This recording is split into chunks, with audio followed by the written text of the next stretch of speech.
Breaking news out of Ottawa that nobody saw coming.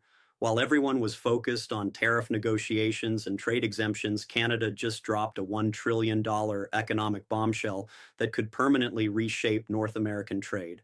And here's what has Washington completely blindsided. This isn't about getting back to business as usual. This is about making sure Canada never depends on American markets the same way again. Prime Minister Mark Carney just unveiled the most aggressive economic independence strategy in Canadian history, and the timing couldn't be more calculated. While Trump's tariffs were supposed to bring Canada to the negotiating table, they did something else entirely. They gave Carney the political ammunition he needed to transform Canada's entire economic foundation. And once you understand what's actually happening here, you'll realize this changes everything. Let me take you back to where this all started because the timeline is absolutely critical to understanding why this moment matters so much. February 1st, 2025, President Trump signs executive orders imposing 25% tariffs on nearly all Canadian goods. Energy gets a slightly lower rate at 10%, but make no mistake, this was the most aggressive trade action against America's largest trading partner in modern history.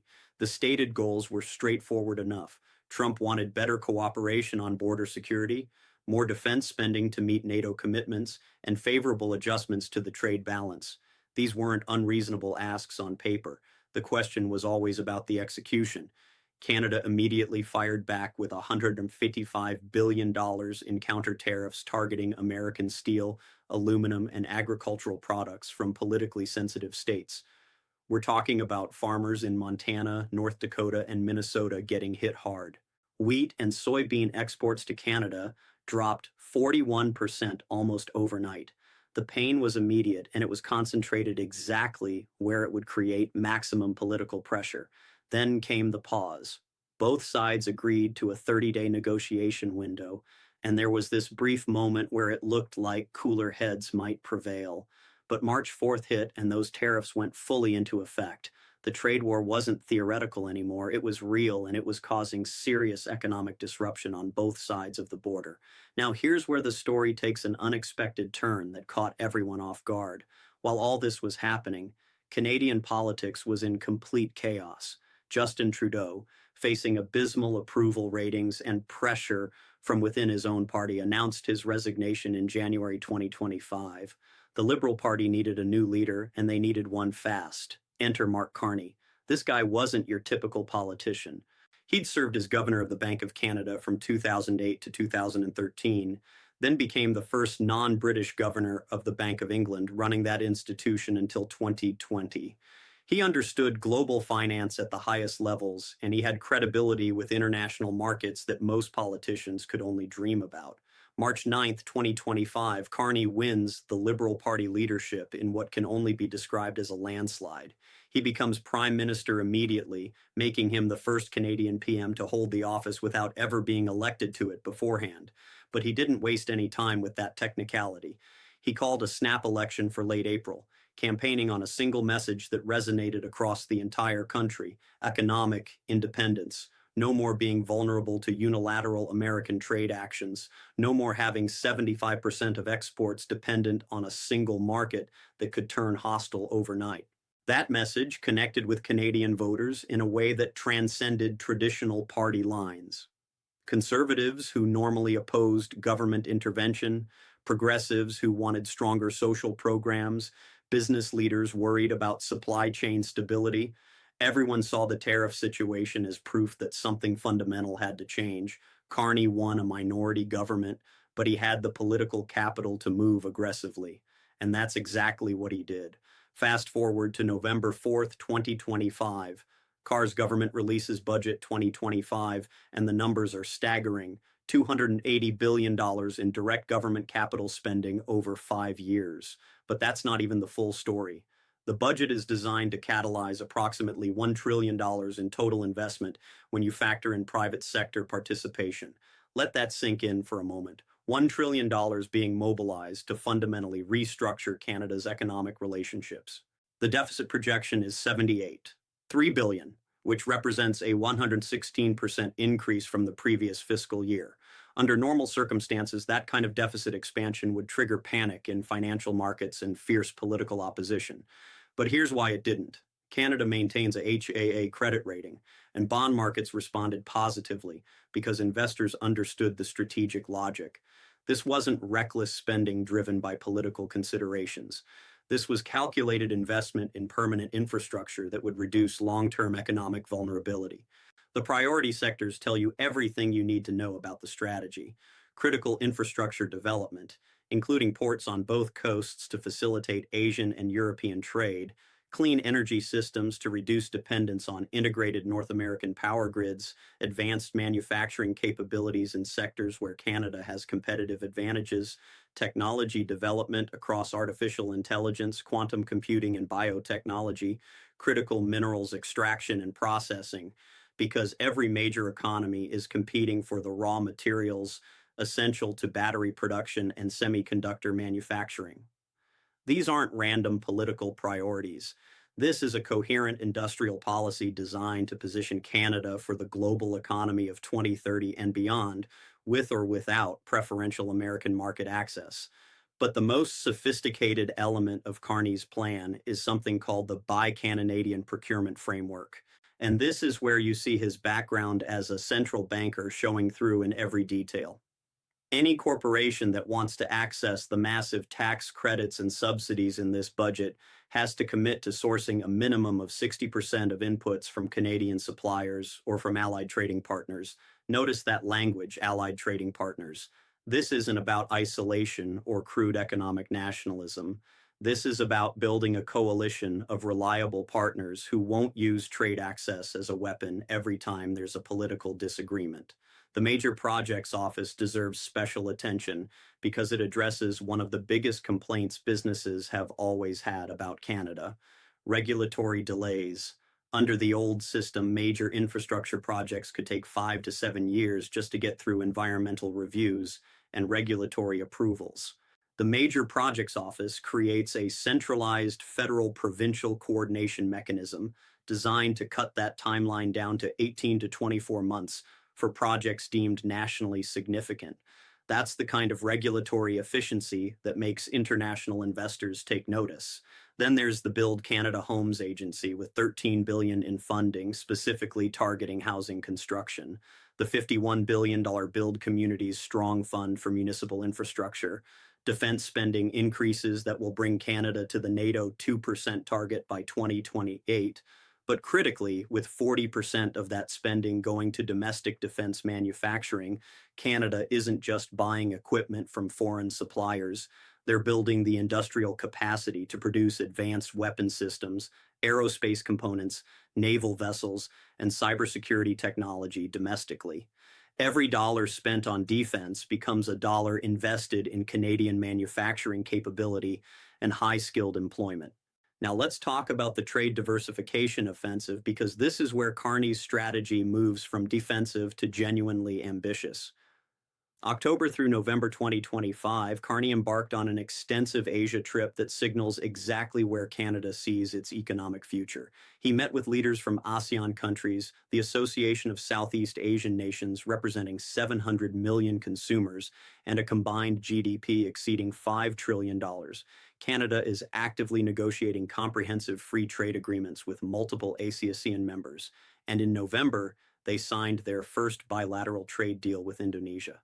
That's significant because Indonesia is Southeast Asia's largest economy and has been looking for reliable North American partners who aren't caught up in US-China tensions.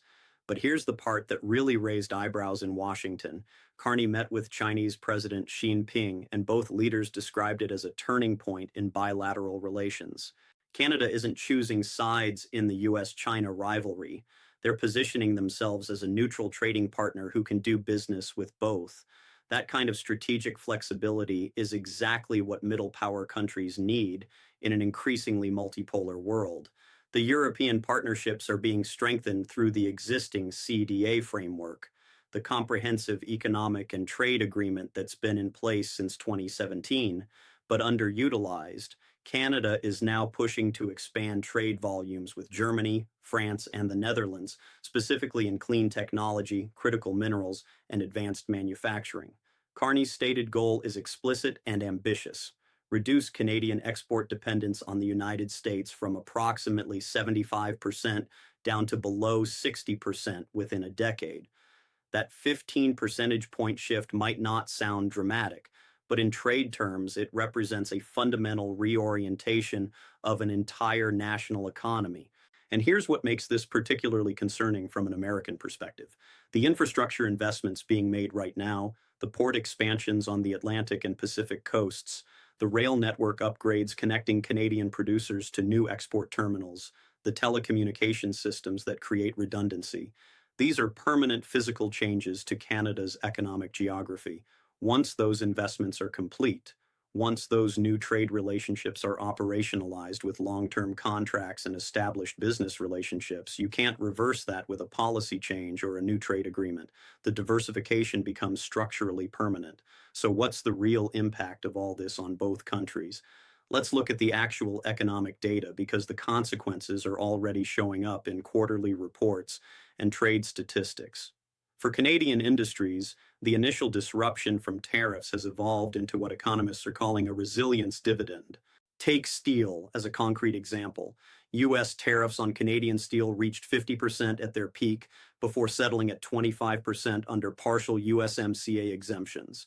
Canadian steelmakers lost approximately $3 billion in exports during the first quarter of 2025, and industry analysts were predicting widespread plant closures. But Carney's government moved fast. They imposed tariff rate quotas on steel imports to Canada from non-allied nations, protecting domestic producers. They provided $2 billion in federal loan guarantees to help companies retool their facilities for Asian and European market specifications. The results have been remarkable. By the fourth quarter of 2025, Canadian steel exports to the European Union were up 34% year over year. Shipments to Japan increased 28% compared to the same period in 2024. Canadian producers sacrificed some American market share, yes, but they're no longer dependent on a single customer who can impose restrictions overnight. For a mid-sized automotive parts supplier in Ontario, let's say a company with 300 employees that used to send 85% of production to Detroit assembly plants, the calculation has completely changed. They're now receiving government incentives to diversify in multiple directions. New capital investment tax credits if they build capacity to serve Asian automotive markets, procurement preferences if they supply components to Canadian electric vehicle projects, export insurance programs to reduce financial risk when exploring new international customers. The American side of this equation tells a very different story, and it's not a pleasant one for industries that have depended on seamless Canadian trade for decades. The United States exports approximately $350 billion in goods to Canada annually. That's our second largest export market after Mexico. When Canada imposed retaliatory tariffs in March 2025, American farmers in Montana, North Dakota, and Minnesota saw wheat and soybean exports drop 41% year over year. Even after those retaliatory tariffs were removed in September, market share hasn't recovered because Canadian agricultural buyers established new supplier relationships in Australia, Brazil, and Argentina during the disruption. Those relationships don't disappear just because tariffs go away. The energy sector tells a similar story. Canada supplies approximately 3 million barrels of crude oil per day to the United States, making them our largest foreign supplier. The 10% tariff on Canadian energy added roughly $15 per barrel in costs for Midwest refineries that lack pipeline access to domestic shale production. That translated to an additional 35 cents per gallon for consumers in Wisconsin, Michigan, Ohio, and Illinois throughout spring and summer 2025. Political backlash in those swing states became so intense that the White House granted exemptions relatively quickly, but the damage to consumer confidence was already done. For the broader North American economy, supply chains that took 3 decades to build through NAFTA and USMCA are experiencing structural changes that may prove irreversible.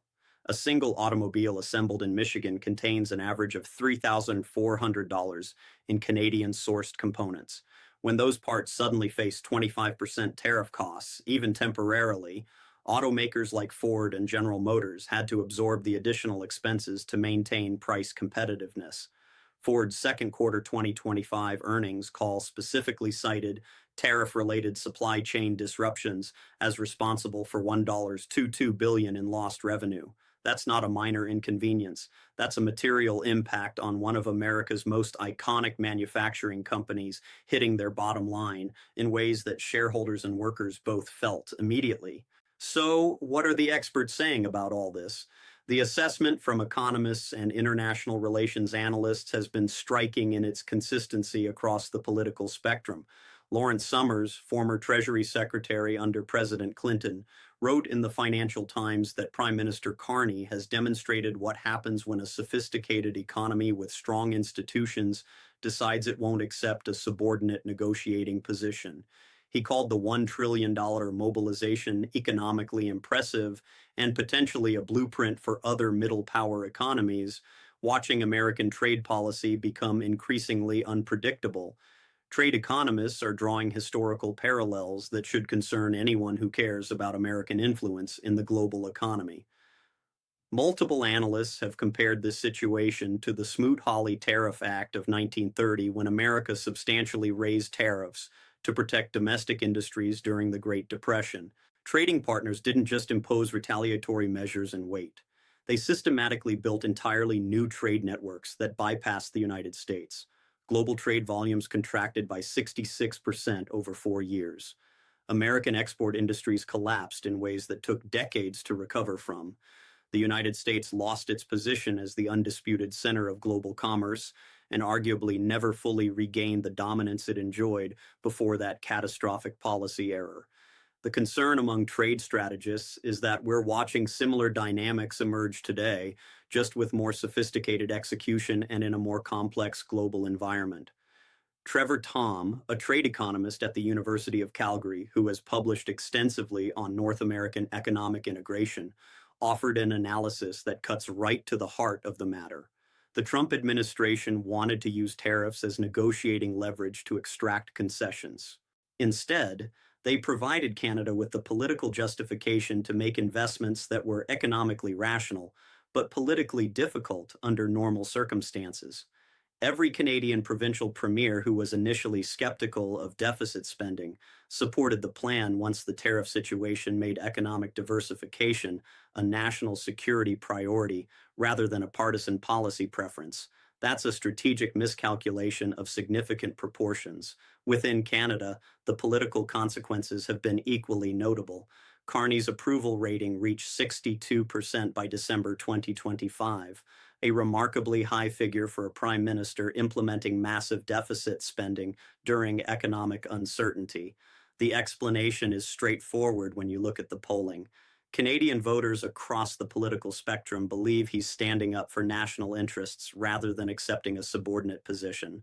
That narrative resonates well beyond traditional Liberal Party constituencies into conservative regions that typically resist government intervention. The tariff situation gave Carney permission to implement industrial policy that would have faced fierce opposition under any other circumstances. Looking ahead, the situation presents serious challenges for American trade policy that aren't being adequately addressed in Washington. The USMCA agreement comes up for mandatory review in July 2026, now just 6 months away. President Trump has already characterized the agreement as potentially having served its purpose, signaling possible interest in fundamental renegotiation or even withdrawal. If the United States pushes for substantial changes or considers leaving the agreement entirely, Carney has made explicitly clear through both public statements and policy actions that Canada will not be negotiating from a position of economic desperation. They will have developed alternatives and they will be prepared to walk away if the terms aren't acceptable. That's the sophisticated element of the $1 trillion strategy that many observers are missing. It's not fundamentally about punishing the United States or severing economic ties. Canada remains deeply interested in productive relationships with its southern neighbor, but the strategy is about ensuring Canada never again faces a choice between economic survival and national policy sovereignty. And here's what should really concern American policymakers. Other allies are watching this situation with considerable interest. European countries, Japan, South Korea, and other traditional partners are taking notes on Canada's approach. If a close ally with 80 years of economic integration can successfully diversify away from American market dependence when trade access becomes unreliable, what's stopping others from following the same playbook?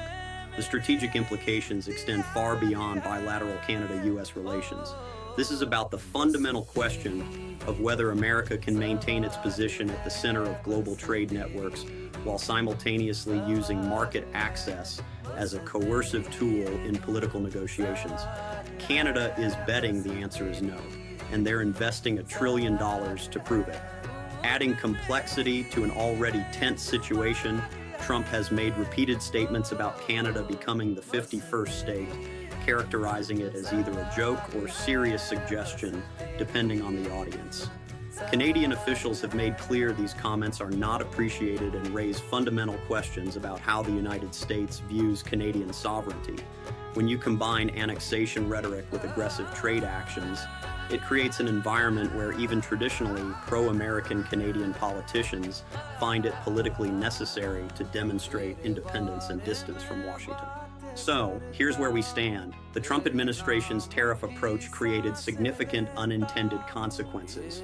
It gave Mark Carney the political capital and public support to implement a $1 trillion economic independence strategy that would have faced massive opposition under normal circumstances. Canada isn't just managing trade disruption defensively. They're using it as a catalyst to build permanent alternative relationships with Asia, Europe, and other regions, systematically reducing dependence on the American market from 75% down to potentially 60% or below over the coming decade. The unwinding of North American economic integration that took 3 decades to build is creating real costs for American workers, farmers, and manufacturers who depended on seamless Canadian trade. Those impacts are showing up in earnings reports, employment data, and political dynamics in competitive states. And perhaps most significantly, the infrastructure investments Canada is making right now are permanent. Port expansions, rail networks, telecommunication systems, manufacturing facilities. Once those are complete, once those new trade relationships are fully operationalized, no policy adjustment in Washington can simply reverse the economic geography. The diversification becomes structurally locked in regardless of who occupies the White House or what trade agreements get negotiated. Trade relationships aren't just about tariff rates and balance sheets. They're about trust, reliability, and mutual benefit between nations. Once you damage trust with your closest ally and most integrated trading partner, no amount of negotiating leverage can immediately restore what's been broken. Canada is making a calculated bet that economic security through diversification is worth the short-term costs of reduced American market access. Time will tell if that bet pays off, but one thing is absolutely certain. The North American economic relationship that defined both countries for nearly a century is changing in fundamental ways. And those changes are happening right now, whether Washington is paying attention or not. The real question isn't whether Canada can succeed with this strategy. The real question is what happens when other American allies look at Canada's approach and decide it's a model worth following for their own economic security. Because if that happens, the United States won't just be losing its largest trading partner. It'll be losing its position at the center of the global economic system that it built and dominated for the better part of a century. And unlike tariffs, that's something you can't reverse with an executive